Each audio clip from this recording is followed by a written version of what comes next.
Civil സ്റ്റേഷനും പരിസരവും ശുചീകരിക്കാൻ മുന്നിട്ടിറങ്ങി ജില്ലാ കളക്ടർ വി.ആർ. വിനോദ്. അവധി ദിനത്തിലും നിരവധി പേരാണ് ശുചീകരണത്തിന് എത്തിയത്. സിവിൽ സ്റ്റേഷനും പരിസരവും ശുചീകരിക്കാൻ മുന്നിട്ടിറങ്ങി ജില്ലാ കളക്ടർ വി.ആർ. വിനോദ്. അവധി ദിനത്തിലും നിരവധി പേരാണ് ശുചീകരണത്തിന് എത്തിയത്. ചപ്പും ചവറും മാലിന്യങ്ങളും നീക്കി ശുചീകരണത്തിന് കളക്ടർ തുടക്കമിട്ടു. വൃത്തിയുള്ള കേരളം, വലിച്ചെറിയൽ മുക്ത കേരളം ക്യാമ്പയിന്റെ ഭാഗമായി സിവിൽ സ്റ്റേഷനിൽ സംഘടിപ്പിച്ച ശുചീകരണ പ്രവർത്തനത്തിനാണ് ജില്ലാ കളക്ടർ നേതൃത്വം നൽകിയത്. ശുചീകരണ പ്രവർത്തനങ്ങൾ ഇടയ്ക്കിടെ നടത്താനും ഓഫീസും പരിസരവും വൃത്തിയായി സൂക്ഷിക്കാൻ എല്ലാവരും ഒരുമിച്ച് നിൽക്കണമെന്ന് കളക്ടർ പറഞ്ഞു.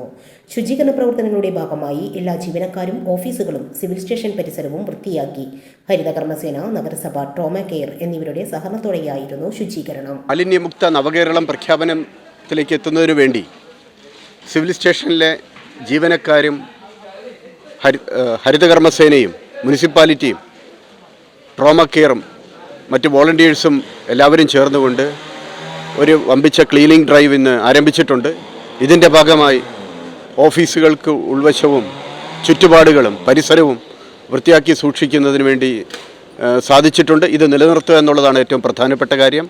Sahara golden diamonds, Kottappadi, Malappuram. Phone 9744 912 916.